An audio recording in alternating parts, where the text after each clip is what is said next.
On my 45th birthday, my wife and kids made me sit at the head of the table for a special surprise. My daughter handed me a box. Inside was a cheap plastic trophy that said "World's #1 Disappointment." They thought it was funny. I smiled and said thank you, blew out the candles, thanked them all, and cleaned up alone while they watched TV. That night, I made a plan. A week later, my wife showed up at my old job in a bathrobe, crying and shouting, "He left us with nothing." Hey everyone. Before we dive in, I have a quick favor to ask. If you enjoy content like this, please hit the subscribe button. It's free, supports the channel, and ensures you never miss out on amazing videos. Alright, let's get started. Look, I've never been the type to air dirty laundry online. Hell, Ruth would probably roll her eyes if she knew I was typing this out at 2:38 a.m. on my phone while sitting in my garage that I built with my own two hands. By the way, though the family calls it Dad's junk room, something happened yesterday that I can't shake, and I need to get this off my chest before the engine in my head overflows. Some background. I turned 45 yesterday. I've been married to Ruth for 22 years. I've got two kids, Emily, 19, just started college, and Oscar, 14, thinks he knows everything. I've been at the same factory since before Emily was born. It's not glamorous work, but it's kept food on the table and the lights on. 50-hour weeks minimum. Haven't missed a mortgage payment in 15 years. The factory's been talking layoffs lately. Everyone's walking around like they're stepping on eggshells. 3 guys from my line got pink slips last month. Management keeps saying, restructuring, like it's supposed to make us feel better. My blood pressure's been through the roof. Ruth keeps saying we should downsize, but she's eyeing a new kitchen remodel at the same time. Make that make sense. So yesterday was my birthday. Usually it's nothing special. Maybe a store-bought cake, a card from the kids if they remember. This year, though, Ruth texts me at work. Make sure you're home by 6, special dinner for your birthday. I'll admit something in my chest lightened up a bit. Thought maybe they finally noticed. The last couple of years have been rough. Ruth and I barely talk anymore unless it's about bills. Emily only calls when she needs money for textbooks or whatever else 19-year-olds need these days. Oscar is either gaming or avoiding eye contact. I got home at 5:58 p.m., always punctual, one of my few remaining points of pride. Showered away the factory grime, put on the one decent button-up I own, a dark blue one Ruth got me 3 Christmases ago. Came downstairs with this stupid little spark of hope. The dining room table was actually set, not paper plates, but the good dishes that normally only come out when Ruth's sister visits. There were candles lit, a homemade cake. For a second, just a second, I felt like maybe I mattered. Ruth pointed to the head of the table with this exaggerated sweep of her arm. Emily was filming with her phone. First red flag, but I ignored it. Oscar had this weird smirk. They all sang happy birthday, but something was off. The way they kept exchanging these little glances. Here's the thing about expectations. They're just prepackaged disappointments waiting to be unwrapped. After the singing, Emily hands me this wrapped box about the size of a coffee mug. It's wrapped in this glossy blue paper with actual ribbon. I remember thinking, damn, they really went all out. I open it slowly. Ruth always complained I tear through presents like a savage. Inside is this plastic trophy, gold-colored plastic, about 6 inches tall, the kind you'd get at a dollar store. I turn it around and read the engraving. World's #1 Disappointment. For a second, I didn't process it. Then they all started laughing. Emily zoomed in with her phone camera right on my face. She said, "Tell Dad to give an acceptance speech." Ruth was practically crying with laughter, saying, "We saw it and just knew it had your name on it." Oscar high-fived his sister. 22 years of 60-hour weeks. 22 years of missed fishing trips so I could pick up extra shifts. 22 years of driving cars with 200,000 plus miles so they could have new phones and computers and whatever else. And this was my reward. A trophy calling me a disappointment while my daughter filmed my reaction for whatever social media platform teenagers use these days.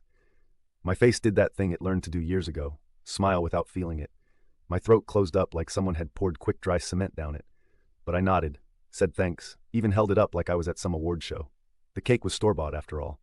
Chocolate with vanilla frosting. I blew out the candles, just 4 of them, not 45 because who has time for that? And made a wish. I'm not proud of it. Ruth served everybody cake, we ate. They talked about some reality show they're all obsessed with. I nodded at appropriate intervals. The trophy sat next to my plate, catching the candlelight. That word, disappointment, flashing every time I moved my head. When dinner was done, they all migrated to the living room. I cleared the table, washed the dishes, wrapped up the leftover cake. The whole time, I could hear them laughing from the other room. At one point, Emily said something about his face when he read it, and there was more laughter. I put the trophy on the mantel. Seemed like that's what they wanted. Then I went to the garage, sat in my '89 Silverado that Ruth's been begging me to sell for years. Just sat there, staring at the pegboard wall with all my tools hanging in their proper places. The only space in this house that's still mine. At 11:43 p.m., my phone buzzed. A notification from Instagram. Emily had tagged me in a post. I don't really use Instagram much, but I have an account to keep tabs on the kids. It was a video, my reaction to the trophy. She'd added some song in the background, something with lyrics about losers or failures, I don't know. The caption read, "Dad's big moment. Dad fails. Disappointment trophy. Birthday fail." 8,812 likes already. I turned my phone off, turned it back on, checked our bank accounts. The joint checking had $4,387.21. Savings had $1,044. Ruth's emergency fund that I'm not supposed to touch, but still fund has around $1,500. I've spent most of tonight making a list of things I own outright. Accounts only in my name, people who might still respect me, places I could start over, what I'm legally obligated to provide versus what I've been providing. It's now 3:29 a.m. I've been sitting here drafting email to myself, making calls I'll make tomorrow, planning each step. A man can only be a disappointment if he continues to seek approval from those who've decided to withhold it. I've been trying to fill a bucket with a hole in the bottom for too many years. Tomorrow I'm calling in sick, first time in 3 years. While everyone's out of the house, I'm going to start putting things in motion. I've been their ATM, their handyman, their emotional punching bag for too long. That cheap plastic trophy was the clearest message they've ever sent me. You don't matter here. Message received. That's all for now. Vern out. Update 1. Thanks for all the support on my last post. Currently writing this from my new place. I'll answer questions at the end. First off, to the Redditor who DM'd me saying I should just man up and communicate better. My friend, you don't put out an engine fire with a water pistol. Some things are beyond repair. 22 years of trying to talk it out has gotten me exactly where I am, holding a plastic trophy that says I'm a disappointment. So here's how the week after my birthday went down. Buckle up. That morning, after my birthday, Tuesday at 6:15 a.m., I called in sick for the first time in forever. Shift manager actually asked if I was dying.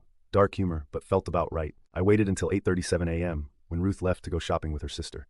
Emily was at college, and Oscar caught the bus to school. Then I began Operation Get My Life Back. Look, I'm a methodical guy. My toolbox has foam cutouts for each wrench. Everything has its place, so I approach this the same way I'd rebuild a transmission. Identify the problem, gather the right tools, take it apart piece by piece, and rebuild something that actually works. First stop, our home office. Ruth keeps the filing cabinet organized her way, which means I spent 45 minutes digging through folders labeled helpful things like important and stuff. What I found turned my slow burn into a 5-alarm fire. The 3 credit card statements I'd never seen before. A combined balance of $34,636 and change. Minimum monthly payments that explained why our joint account always seemed lighter than it should be. Purchases from places I'd never even heard of. A separate cell phone bill for a number I didn't recognize. Pro tip, if you're going to hide financial infidelity from your spouse, maybe don't leave the statements in a folder marked My Stuff, Don't Touch in bright red Sharpie. I photographed everything. Didn't take anything, just documented it. Then I drove to my bank, not the branch where Ruth and I usually go, but one across town. The personal banker looked concerned when I explained I needed to open a separate account. She asked if everything was okay at home. I just said, sometimes the check engine light comes on for a reason. You can ignore it for a while, but eventually, something's going to blow. By noon, I had a new checking account in my name only. A change of direct deposit form for my upcoming paycheck. The name of a financial advisor the banker recommended. Next stop, the grocery. Bought one of those prepaid phones. Nothing fancy, just basic calling and texting. Paid cash, activated it in the parking lot. Around 2 p.m., I called Jake, a buddy from my old neighborhood who manages maintenance at an apartment complex. Asked if he had any units available. He did. A 1-bedroom place. Nothing special, but clean. I could move in immediately if I paid first and last month's rent up front. Done. Wednesday morning, I went to work as usual. The supervisor mentioned an upcoming training opportunity the following week, 5 days at the regional office. Perfect timing. I volunteered immediately. Nobody else wanted to go. It's usually boring as hell, so I got approved on the spot. That night at dinner, I tried one last time. I really did ask Ruth what she thought about us maybe seeing a marriage counselor. She laughed, said we didn't need someone charging us $100 an hour to tell us. I needed to lighten up. Emily chimed in that I was being extra and rolled her eyes. Oscar didn't even look up from his phone. Thursday after work, I swung by the apartment, signed the lease, handed over the cash, and got my keys. The place smelled like fresh paint and carpet cleaner. A clean 1-bedroom, a tiny kitchen, a bathroom with a shower that looked like it had seen better days, but it was mine. All mine. No one to call it a disappointment. Jake helped me carry in a second-hand mattress he had in storage. Real friends don't ask questions when you show up needing a place to sleep. They just hand you a beer and ask if you need help moving furniture. Friday during lunch, I did something I'd never done before. I logged into my 401k account and requested a loan against it. Not the whole thing, just enough to give me a cushion while I sorted things out. The website said it would take 3 to 5 business days to process. That night, Ruth mentioned wanting to remodel the master bathroom. Said she'd been looking at fixtures online, would probably cost around $12,000. Asked if I could pull some overtime. I nodded, said I'd see what I could do, all the while knowing I wouldn't be there to install those fixtures. The irony of her planning new additions while I was planning my exit didn't escape me. Saturday morning, Ruth and the kids went to her mother's place, about an hour away. They do this once a month, stay overnight. come back Sunday evening. With the house empty, I put my plan into high gear. I went through our bedroom, gathering only what was truly mine: the watch my father left me when he died, my high school football ring, the rare vinyl records I'd collected over the years, the photo album of my parents and childhood, clothes that could fit in 2 duffel bags, my tools from the garage. The one thing I absolutely wasn't leaving behind in the office: I made copies of tax returns for the last 7 years, mortgage statements, insurance policies, birth certificates, and marriage license, bank statements showing my contributions, a spreadsheet I created documenting every major purchase I'd made for the family. I left all the originals. This wasn't about stealing documents, just protecting myself. By mid-afternoon, my small apartment had transformed from empty to sparse but functional. The mattress on the floor, a folding table with a chair, my tools organized along one wall. Not exactly Better Homes and Gardens material, but it didn't have to be permanent. Sunday morning, I sat down at that folding table and wrote 3 letters. One for Ruth, one for Emily, one for Oscar. Ruth's was straightforward. I explained that I was leaving, that I wouldn't contest a divorce if she wanted one, that I'd found her hidden credit cards, that 22 years of being treated like an ATM and a punchline had finally run the well dry, that I'd continue supporting Oscar because he was still a minor, but I wouldn't be financing anyone's lifestyle anymore. Emily's was shorter. I told her that adults face consequences for how they treat people, that filming someone's humiliation for social media likes isn't a joke, it's cruelty, that I'd always love her, but I wouldn't be available as an emergency fund anymore, that when she was ready to have a relationship based on mutual respect, my door would be open. Oscar's was the hardest to write.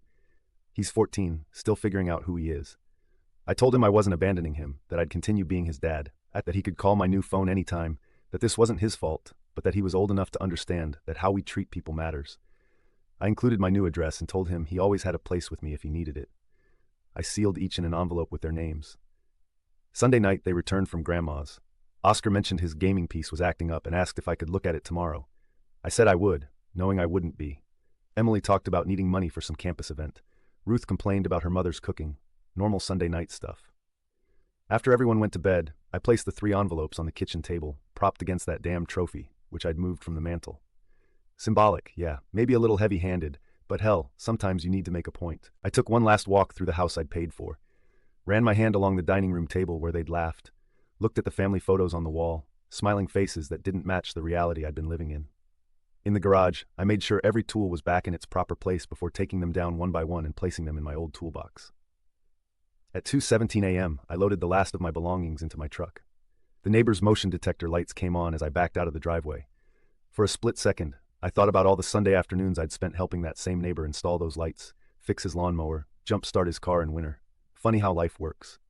Monday morning, I drove straight to the office where my training was supposed to be held, called my supervisor, and told him I wouldn't be at training after all. In fact, I wouldn't be coming back at all.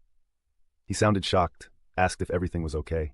I said it was better than okay, for the first time in years. Then I shut off my regular phone, activated the new one, sent a text to my buddy Jake, letting him know the mission was complete, posted a quick update to a private social media account I'd created that none of my family knew about. By 9:30 a.m., I was sitting in the parking lot of my new workplace, a competitor that had been trying to hire me for months. The HR lady seemed surprised to see me in person instead of our scheduled phone call. I explained that circumstances had changed. She smiled, said they could fast-track my paperwork. Around noon, I got a call from a coworker at my old job. Ruth had shown up looking for me. She was wearing a bathrobe, crying, screaming that I'd left them with nothing. Security had to escort her out. Nothing, huh? Interesting choice of words from someone sitting on a house with 15 years of equity, 2 cars paid off by me, and plenty of those credit cards she thought I didn't know about. My phone started blowing up with texts from Ruth's number, then Emily's, then numbers I didn't recognize. Probably Ruth's family. I blocked them all except Oscar. He hasn't reached out yet. That's the only part of this that still twists my gut a little. It's been 3 days now. I'm sitting in my apartment. Got the internet hooked up today. Bought myself a decent chair and a TV. Even hung up my old Metallica poster from storage, the one Ruth made me take down when we got married because it was immature. Is it petty that Enter Sandman has never sounded better than it does right now, playing in my space with no one to tell me to turn it down? Maybe, but as the song says, exit light, enter night. Some endings are also beginnings. Finally, an update. It's been 37 days since I walked out. First thing I noticed this morning, I didn't immediately check the time when I woke up. For 22 years, my brain's automatic first thought was always, am I late today? I just woke up, stared at the ceiling of my apartment, listened to the hum of the refrigerator. No one screaming dramatically because I breathed too loud. No one asking why I haven't fixed the leaky faucet yet. Just quiet. The quiet has been the biggest adjustment. Sometimes I turn on the TV just to have background noise. Old habits from a lifetime of chaos, I guess. My new place is starting to feel less like a pit stop and more like home. Got an actual bed frame yesterday. Found a decent couch at a thrift store that didn't smell like someone died on it. Small victories. But you're not here for my IKEA adventure. You want to know about the fallout. The first week was like watching a 5-car pileup in slow motion from the safety of the shoulder. Ruth called my new phone 87 times in the first 48 hours. I counted. Didn't answer once. The voicemail started with screaming, then crying, then bargaining, then threats. Classic stages of grief, except nobody died. Just her ATM walked out. My old coworker Mike texted me a play-by-play of Ruth's meltdown at my former workplace. Said she showed up in slippers and a bathrobe, like she'd just rolled out of bed, mascara running down her face, demanding to know where I was. When security tried to escort her out, she started yelling that I'd emptied the accounts and left them destitute. Interesting definition of destitute, considering I'd only taken what was fairly mine and had been depositing child support for Oscar since day one. Mike said everyone was talking about it for days. The guys in my old department apparently started a pool on whether I'd gone to Mexico or just snapped and was living in the woods. Shows how well they knew me after 15 years. I'm too practical for either of those options. Day N brought the first real complication and created a TikTok about me, posted screenshots of my letters, added sad piano music in the background, called me every name in the book. The caption was something like, "My dad abandoned us over a joke trophy, toxic masculinity, deadbeat, men are a trash." It got around 6,000 likes before she took it down. Side note, if anyone ever tells you that you're overreacting to humiliation, show them how quickly they melt down when they face even minor consequences for their actions. By week 2, reality started settling in at the house. I got a text from Ruth at 11:47 p.m. on a Tuesday. The mortgage payment bounced. How am I supposed to pay this on my own? I didn't respond. She'd figure it out the same way I'd figured out how to support all of them for 2 decades, without so much as a thank you. Oscar finally reached out around day 15. Just a simple text. "Hey Dad, the Wi-Fi is out and Mom says we can't afford to fix it. My grades are going to tank if I can't do my homework." First crack in my armor. I sent him money for the internet bill directly to the provider, told him I'd set up automatic payments for kid needs. Internet for school, that's not negotiable. He sent back a thumbs up emoji. Then 5 minutes later, "Mom's been crying a lot." I sat in my truck staring at those 4 words for a long time. The engine of rage that had been powering me started to sputter a bit, not because I felt bad for Ruth, she'd made her bed, but because Oscar was caught in the blast radius. I replied, "I'm sorry you're dealing with that. Not your burden to carry." He sent, "Yeah, just yeah." But that single word carried the weight of a kid who suddenly found himself the man of the house. I remember being that kid when my own dad left. The difference is, I wasn't leaving Oscar. I was just refusing to be his mother's doormat anymore. Week 3 brought the first certified letter, divorce papers. Ruth was filing on grounds of abandonment. I called the attorney I'd consulted earlier and faxed everything over. He didn't seem concerned, said my documentation of financial contributions and the fact that I was still supporting Oscar would work in my favor. That same week, I ran into our neighbor Tom at the hardware store. Awkward doesn't begin to describe it. He shuffled his feet like he'd stepped in gum, then finally asked if the rumors were true. Had I really cleaned out the accounts and left Ruth and the kids homeless? I gave him the Reader's Digest version. His face went from suspicious to understanding in about 30 seconds. Then he dropped the bomb. Emily had dropped out of college and moved back home. Ruth was trying to sell a bunch of her designer purses and shoes online. The lawn hadn't been mowed in weeks. The shot and far I expected to feel didn't come. Instead, there was this hollow feeling, like winning a race nobody should have been running in the first place. Day 23, my attorney called. Ruth wanted to settle. Her attorney had advised her that fighting would be costly, and her claims of financial abandonment wouldn't hold much water given the evidence I had. They wanted to meet to discuss terms. I agreed to meet at a coffee shop near my new job, neutral territory. Set it for Saturday at 10 a.m. Ruth showed up 20 minutes late. She looked different. No makeup, hair pulled back in a messy ponytail, wearing jeans and a plain sweater instead of her usual carefully coordinated outfits. The designer handbag was gone, replaced with a canvas tote. She didn't make eye contact at first. She picked at her fingernails the way she does when she's nervous. She ordered the cheapest thing on the menu. She didn't mention the trophy once. The conversation was surprisingly civil. Clinical, almost. She outlined what she wanted from the divorce. I countered with what I thought was fair. We haggled like we were at a flea market over the life we'd built together. Then she said something that caught me off guard. Emily's trophy video had been her idea, not our daughter's. The coffee turned to acid in my stomach. 22 years together and she'd orchestrated my public humiliation as a birthday gift. Planned it, filmed it, posted it, all while knowing exactly what it would do to me. I asked why. She looked at her coffee cup for a long time before answering. Said she'd been angry for years, felt trapped in a life she never really wanted. Resented me for working so much, even though my work kept the lights on. Said the trophy was her way of finally expressing how she felt. When I pointed out she could have just talked to me, she laughed. Actually laughed. Said she'd tried, but I never listened. Revisionist history at its finest. Her version of talking had always been sarcastic comments and eye rolls, never actual conversation. We wrapped up the meeting with a tentative agreement.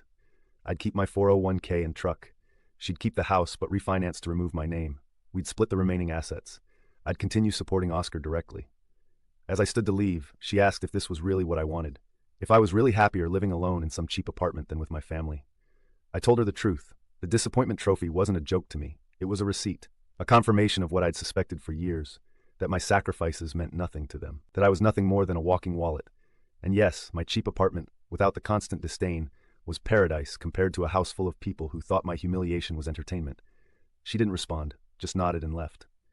Day 30 brought another unexpected development. Oscar asked if he could come over, said he wanted to see my new place. I agreed instantly. When he showed up, he had a backpack and a duffel bag. My heart sank. Was Ruth kicking him out now? Was he running away? Turns out, he just wanted to spend the weekend. Ruth had agreed to it. Surprisingly, he looked around my sparse apartment, nodded approvingly at my tool wall, then flopped onto the couch like he'd been there 1,000 times. That night, we ordered pizza and watched stupid YouTube videos. He showed me his latest gaming achievement. I showed him how I'd organized my new workspace. Normal father-son stuff. Except nothing about this was normal. Before bed, he asked the question I'd been dreading.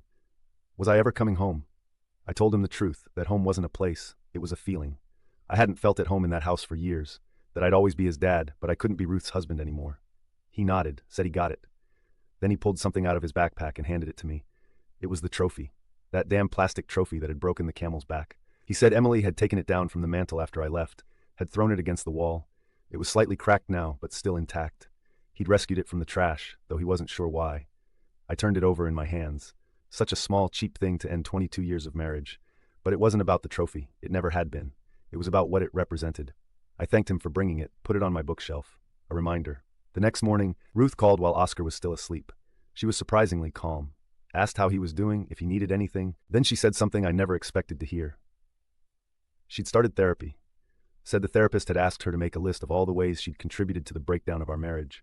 Said the list was longer than she'd expected. Said she wasn't asking me to come back. She knew that ship had sailed. But she wanted me to know she was trying to understand why everything fell apart.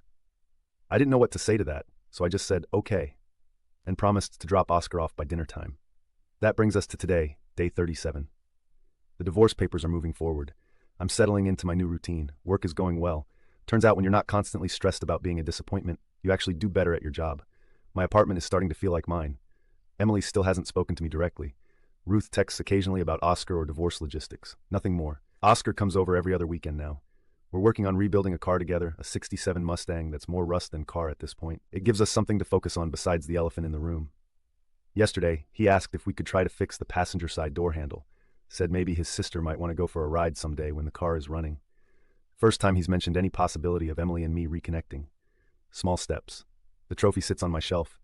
Sometimes I look at it and still feel that flash of anger, but mostly it reminds me that I had the courage to finally rebuild my own engine when it was running on fumes. Is this a happy ending? I don't know, but it's an honest one. Sometimes you have to blow up your life to remember what actually matters. Like today's story? A super thanks helps me keep bringing you the best daily content. Your support means I can keep doing what I love. Thanks for being awesome.